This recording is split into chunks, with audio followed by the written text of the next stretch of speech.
Hello,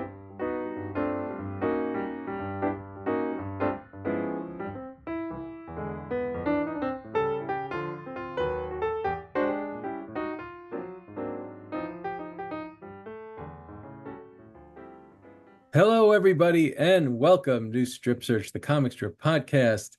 We have entered the summer. It is the end of June where we are, 2024. I am Pete Chianca, and I'm here with my co-host, Dave London. Hiya, Dave.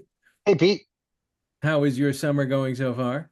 so far so good. We got a nice basketball championship in Boston, so that drought of Boston, going without a championship, I think hit what is it, the 6 year mark? Yeah, that's a lot. That's a lot for the So City of Champions. Um, exactly. and you actually went in and to view the parade, am I correct? I did go to the parade. My son and I went down, and we were probably like 7 rows deep in the crowd, but we saw because the duck boats um are high enough that when the people on top of them, when they go by the crowd, you can see it. So we saw the key boats going by with Jaylen Brown and Jason Tatum in the championship. Um, what do you call it? Like the Yeah, the the NBA trophy. championship trophy, and yeah, it was a lot of fun. I think it's great for the city. Millions of people coming in, sea of green. It's great. So Did you get hit by any beers that the kites we were managed to throwing? duck the beers. We managed to duck the Okay. beers. Although I will say that the crowd, yes, people were partaking.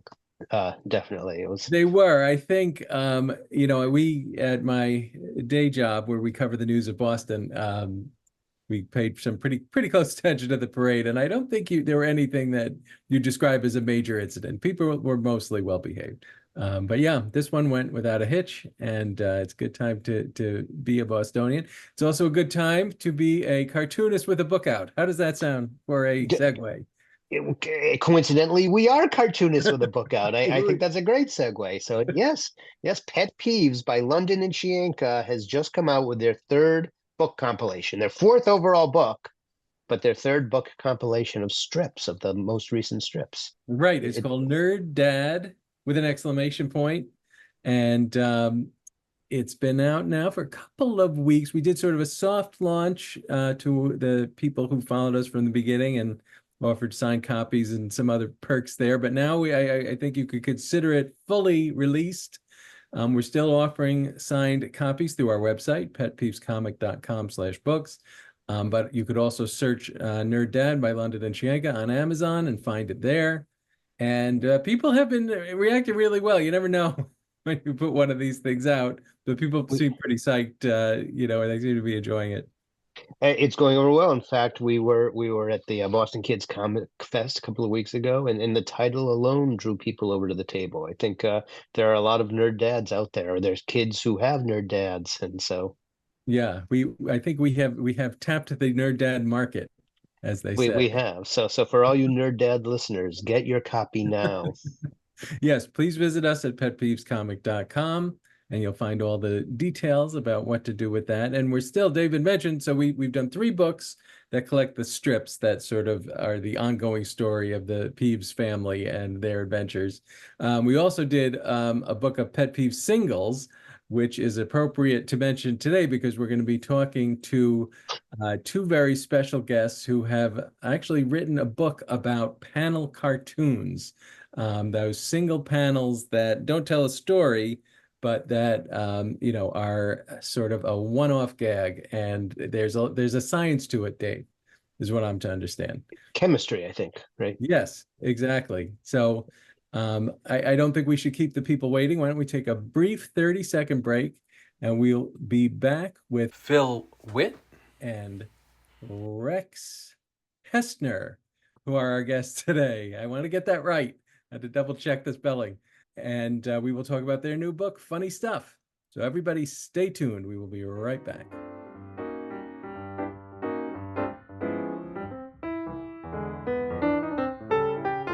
Hello, everyone, and welcome back to Strip Search, the comic strip podcast. I am Pete Chianca, here as always with Dave London. We're at the part of the show that is our favorite, talking to our special guest, in this case, guests two. A little introduction. Phil Witte is a cartoonist and author whose cartoons have been published in dozens of publications in the US and the UK. He also wrote What You Don't Know About Turning 50 and the sequel on Turning 60. Rex Hesner is a jazz musician, writer, and a cartoon critic. He established Cartoon Companion, arguably the world's first website dedicated to reviewing and rating single-panel cartoons. Together, Rex and Phil do the blog Anatomy of a Cartoon at Cartoon Stock, and are now the co-authors of a new book called Funny Stuff: How Great Cartoonists Make Great Cartoons. Welcome, Phil and Rex, to Strip Search. Thank you. Good to be here. I could have gone on for another 20 minutes. I had to cut a lot out. Put that in. You guys have been very busy. So I guess just to start off, how did you two meet? How did you get together? What was the impetus of the collaboration? Well, it wasn't hard because he lived about 6 houses away for a while. So I just, when I'd be out on my afternoon perambulation, I'd run right into him. And that's how we got to know each other. And at Yeah. some point, and I don't remember exactly when, but we realized that we have a love of the single panel cartoons, and particularly the New Yorker.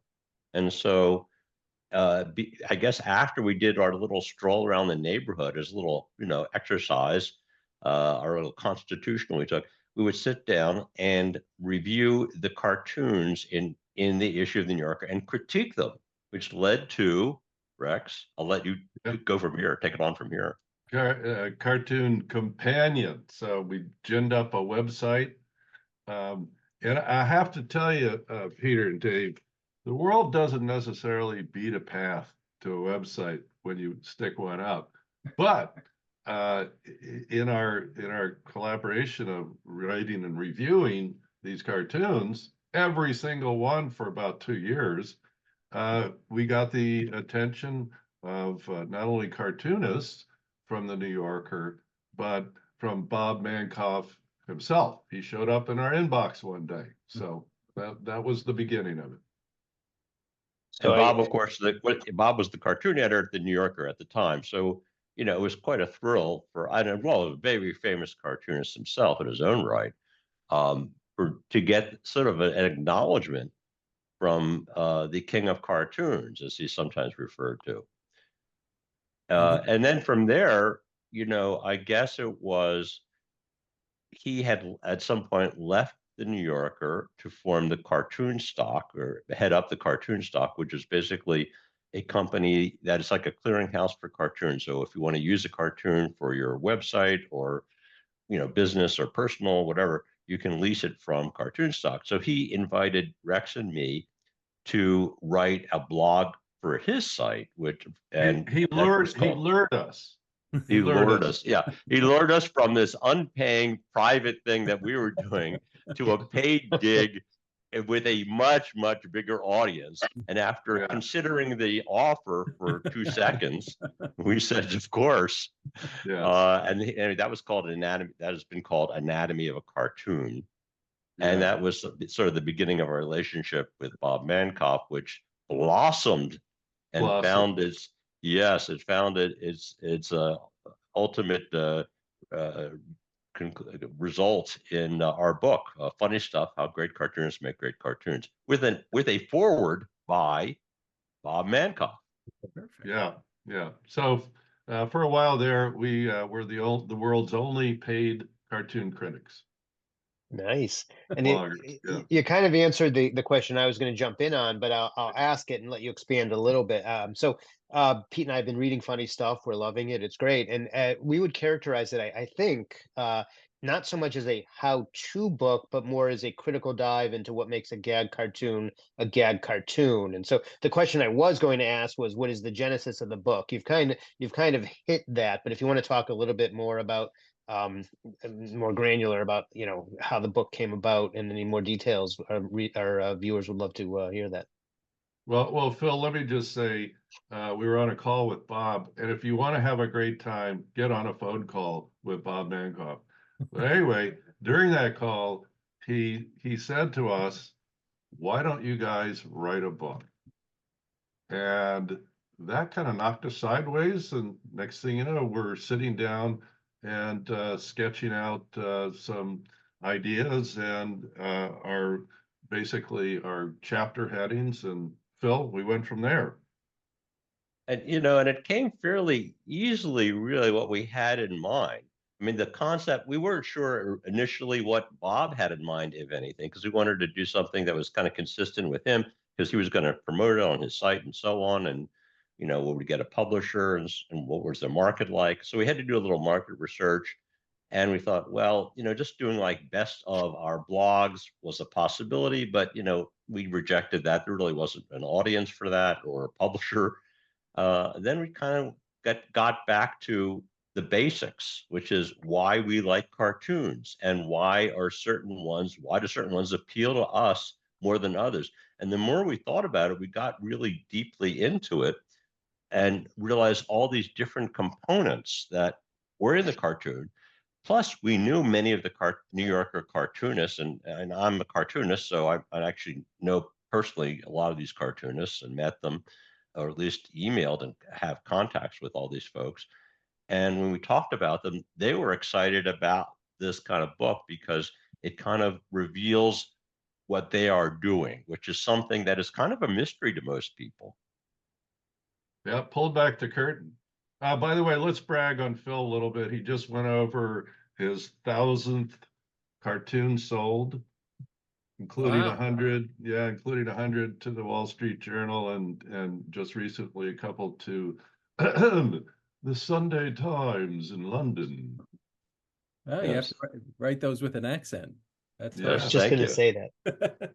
David, I Thank think. you. Yeah, actually, the cartoons have been my cartoons. I've sold to about I think 10 or 12 British publications, like the New Statesman and Private Eye, and some of the others you're probably familiar with. Yeah, he's big across the pond. Yeah, very, very big in Europe. That's great. That's great. So it's so interesting about Mankoff too. My dream is you talk about getting him on a phone call. My dream is to get him on the phone and have him say, "Is never good for you." I could die happy. But and if you read funny stuff, you'll know what I'm talking about if you don't already. I'm curious about the collaboration and the writing. Dave and I have a partnership. He is, the artist. I am not the artist, but I handle more of the writing. Now, obviously, Phil, you're a cartoonist. Rex, you're not. You're coming more from the writing side. Is that sort of how your collaboration works? At my heart, I'm a cartoon critic. So there's that. And it's just that I think we, if I may say, Phil, we've had a very good collaboration and sort of pushing and pulling each other. Phil is also an excellent writer. So things unrolled pretty quickly.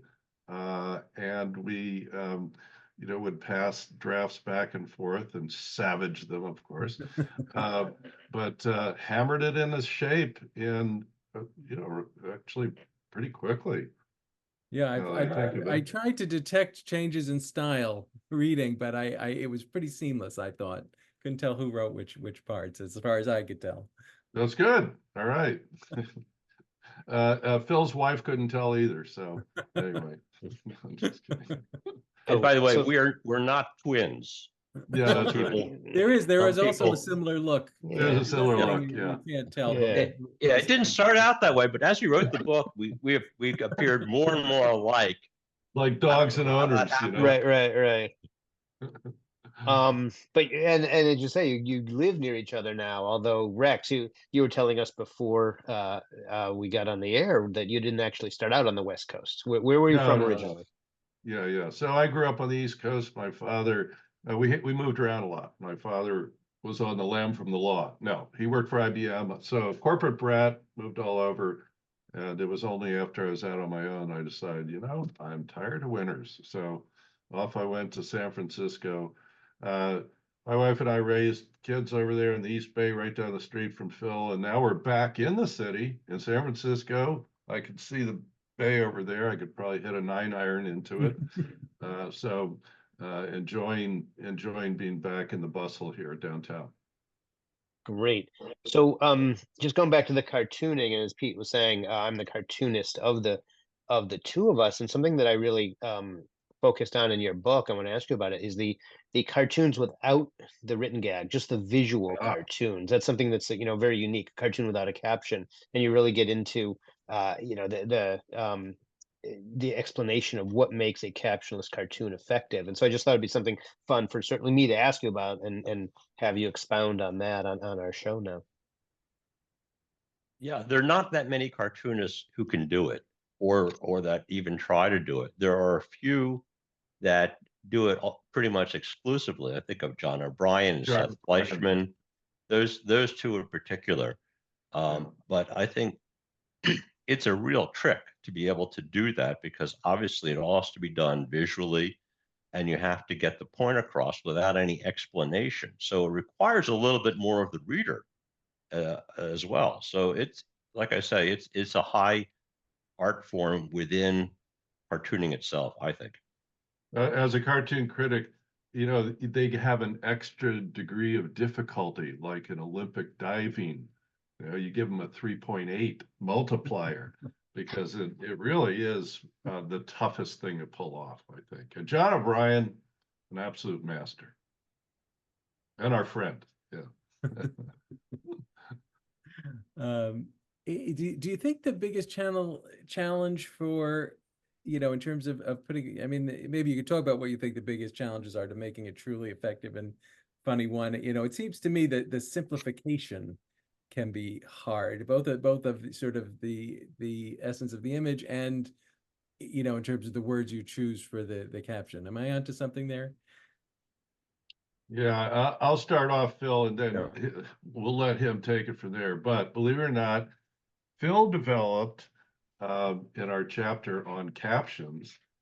Yes, we have an entire chapter on captions.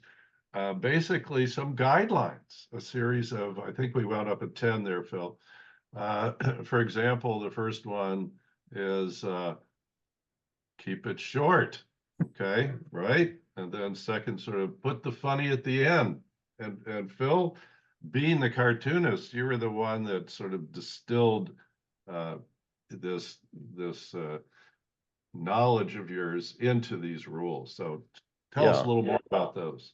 Well, I mean, it's really based on my own experience, and any cartoonist is, you got to get the words exactly in the right position, and how many, and with the most impact, because you only have one shot at it. So you do it, and you really I think more about probably the caption than even how the drawing is going to look, because that's what people are going to look at, and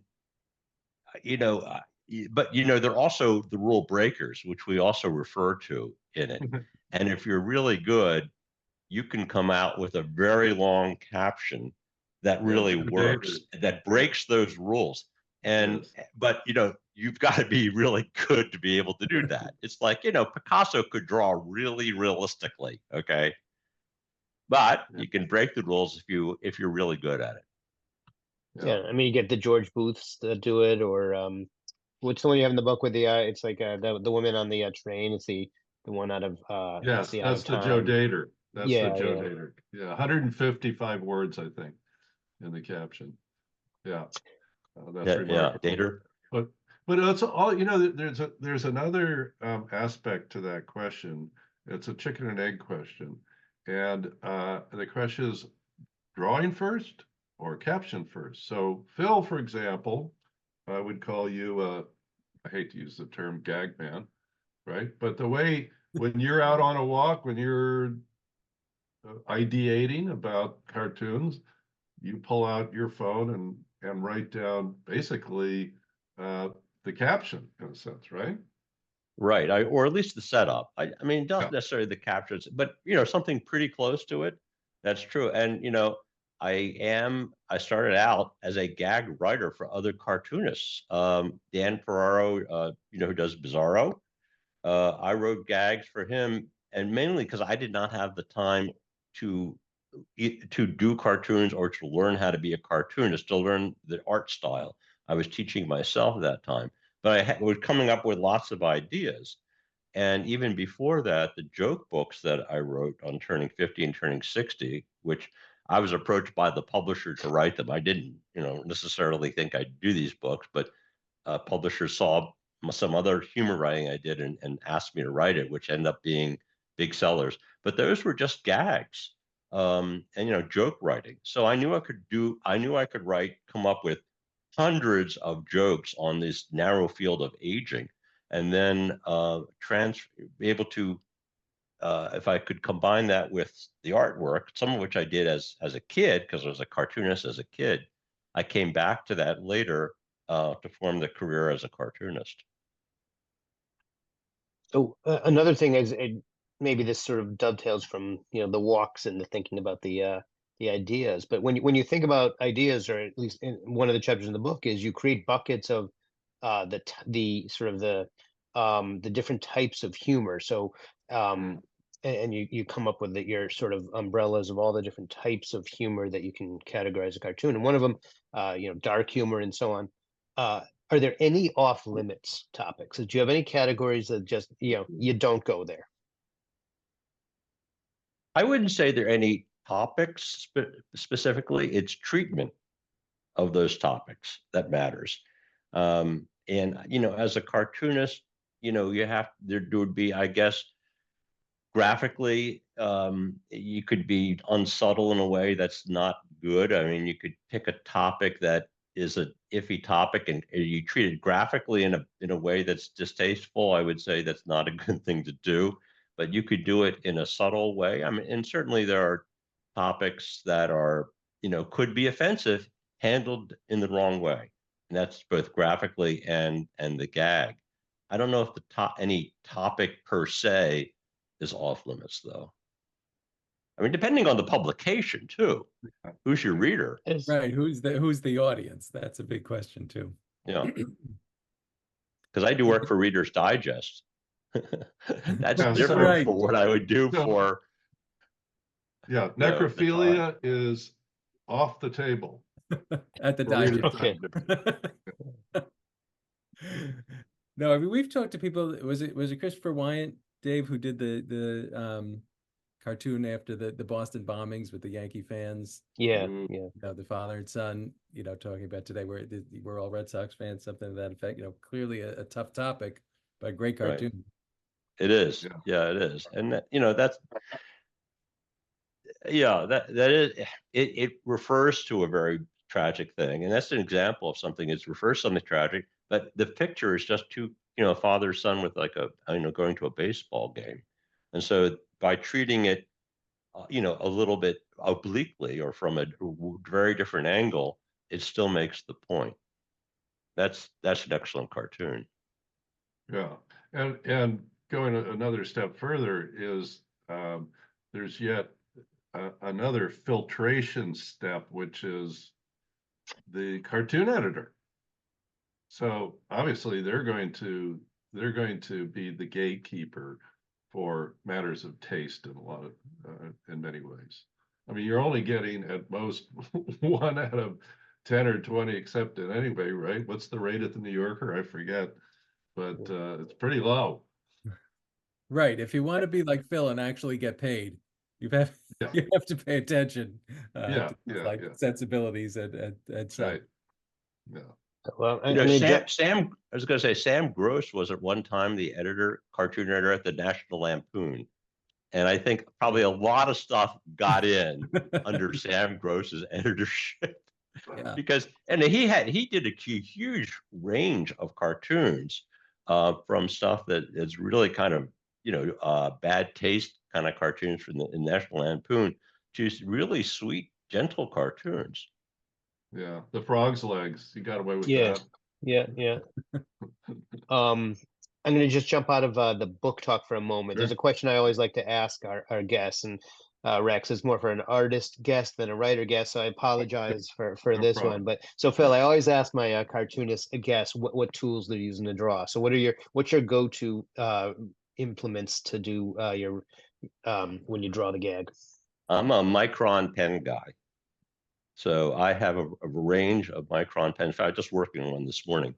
And, I'll typically use a 0.8 micron pen and some for 03s and 05s. But anyway, I use Strathmore paper, heavy stock. And then I'll draw. What I'll do is I'll sketch it first of all, and then I'll ink it in a pen. Then I'll Photoshop it to remove the stray marks, and then I'll either use Photoshop or ink wash to for the grays. If I do it in color, I'll put it you did it in Photoshop. But I am still the basic answer is I'm an ink and paper guy still. If I had to do it like a daily, I'd probably go to digital, to a tablet.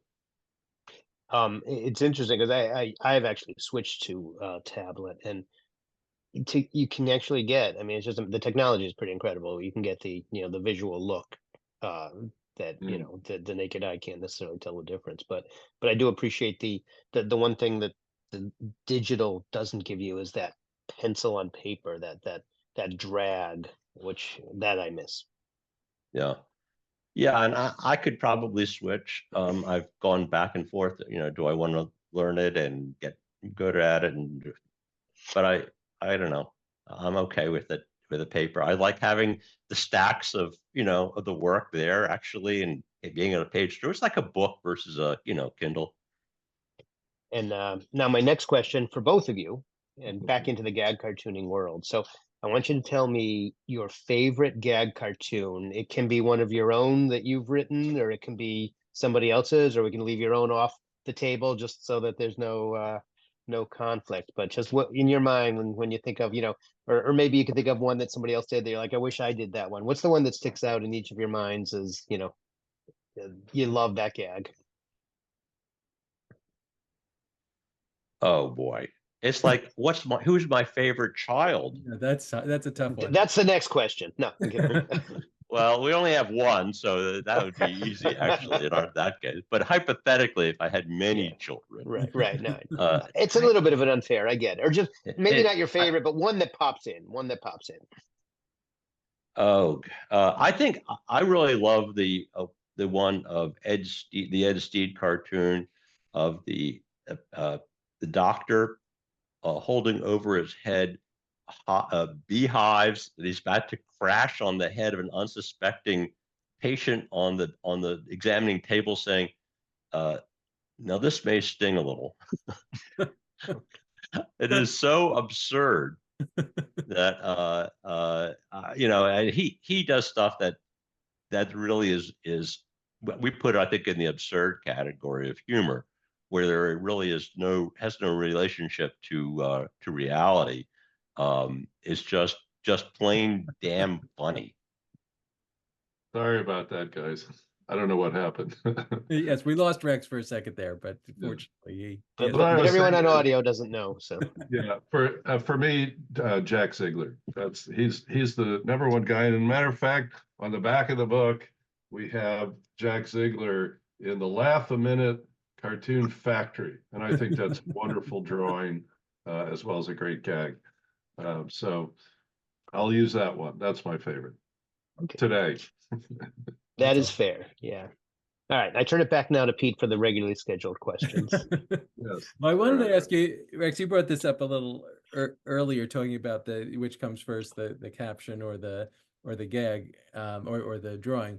So, Dave and I, we do a strip, more a traditional comic strip that tells a little bit of a story and has characters and all that. But we've sort of dipped our toe into the panel cartoons. We call them our Pet Peeves is our comic strip. We call them Pet Peeves singles. And I've seen it. Yeah, they use the same, mostly the same characters, but sort of more. You've gone to the dogs. Yeah, we have. We have. Dave just likes drawing dogs. Is what it Good comes choice. Yeah. So when we do those, Dave comes up with just some completely random drawing and throws it over to me, and I have to come up with a caption, sort of like the New Yorker caption contest. So are we doing it completely wrong? Is that a bad way? No. So that's funny you bring that up. We described Phil as a gag man, where in his head, the setup and the caption kind of bloom up, and he goes from there. But we have talked to a number of our favorite cartoonists who get to their cartoon by sort of doodling. And maybe Dave, you do something like that. Joe Dater is a classic doodler. He starts by doodling, and then he goes to some of his favorite animals or something. He starts drawing them, and next thing you know, he's burrowing into a cartoon. Phil, I don't know if you've ever done it that way, but certainly a number of, that's the chicken or egg question. So we know the drawing first, folks.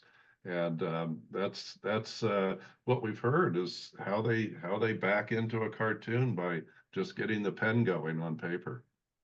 Yeah, I think that's true. I think that's somewhat unusual from even the very well established cartoonists. They often have some idea of what the gag is, rather just it's not just a plain white sheet of paper and they're just drawing and something magical comes out.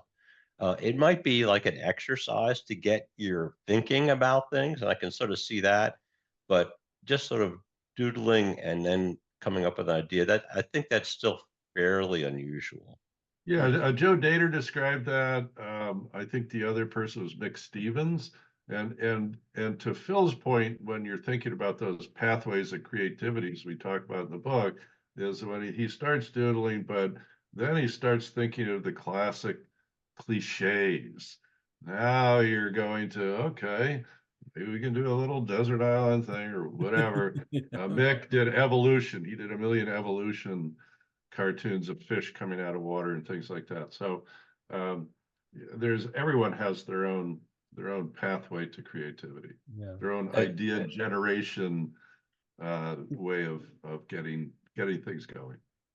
And I would say I do agree it's untraditional. The way the genesis of it was almost a game with Pete and I, where we just came up for fun. I would just throw him some, random image, because our strip, even though it's animals, it sort of takes place in the human world, and this was our way to be a little more wacky. But and Pete would come up with 3 different captions. We'd pick the funniest one, and that's the one we'd publish. That was sort of the genesis. But I think it worked just because I didn't have to think of the caption. I just could do the creative, mind flow, and then give Pete the tough part about trying to figure out Right. And what then I make it pull fun. what's left of my hair out trying to think of something to stick under it.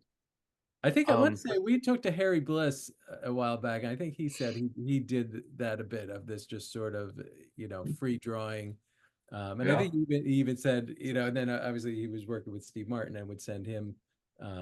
I think typically Steve came up with the ideas, but sometimes Harry would just come up with the drawing and send it to him, and it sounded like sort of a similar, thing that they went through. So, Right. go on. No, go on, Rex.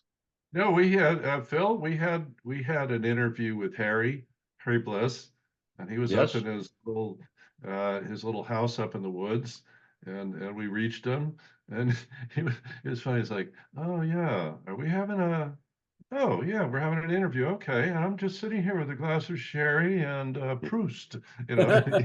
Yes, he's one of the more intellectual cartoonists, I think, that you will come across. Anyway. So now sort of the open-ended question. We've Pete and I obviously have our pre-written questions before we come on, but now this is the turn it over question. So we've talked about the book, we've talked about the blog, we've talked about cartooning, anything and everything. This is your opportunity to tell us and our viewers and our listeners whatever else your flights of fancy you want to talk about on the show now. Yeah, Oh, in goodness. particular, where to find the book. Can't forget that. Right, yeah. Oh, that's the easy one because it's available online and Amazon Bookshop if you want to support the independent booksellers. The publisher is Prometheus Books. They have a website. Its parent is Rowman in Littlefield. Rowman is Rowman in Littlefield. It's on their site. Barnes and Noble. I mean, it's everywhere because it's it's a regular real publisher. It's not going. The release date is July 16th. So if you order it online, you won't get it immediately, but you'll get it very soon. So that's. But you'll have a tantalizing wait. So please just type in funny stuff and you'll find it. Yeah. Yeah. And we will plug it. We'll plug it on our website and our podcast site as well. So we'll definitely get the word out as well.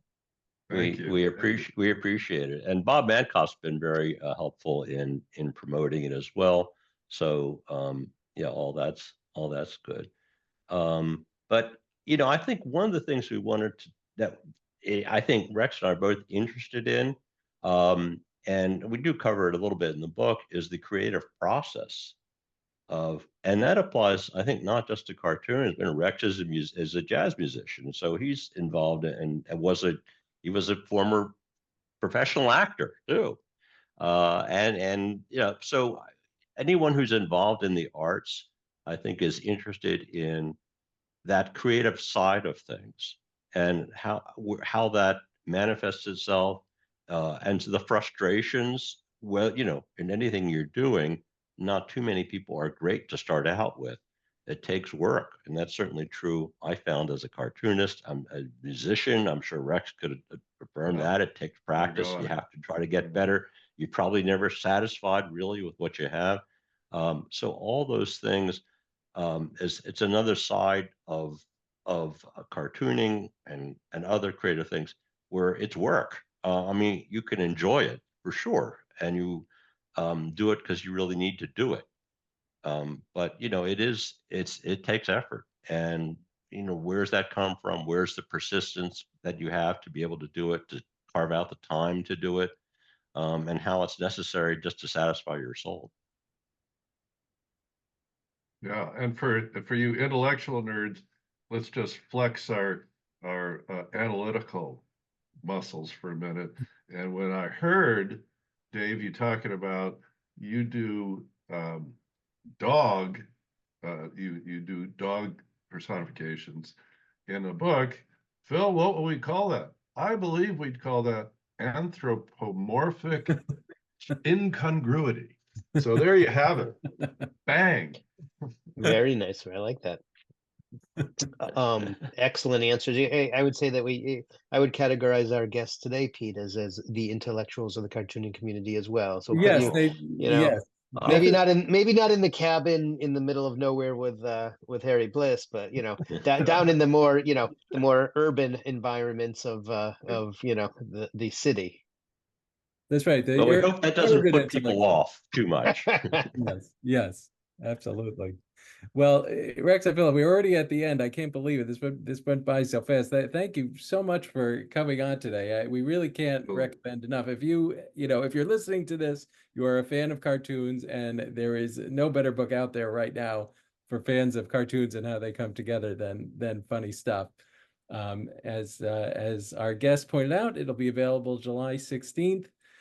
We will have information on our website, petpeevescomic.com/podcast, where you are maybe listening to this right now. We will have links and information on where to get it.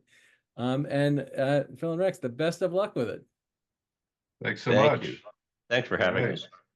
Great. And everybody else, Dave and I will be back hopefully soon with our next episode of Strip Search, the Comic Strip Podcast. We'll see you then.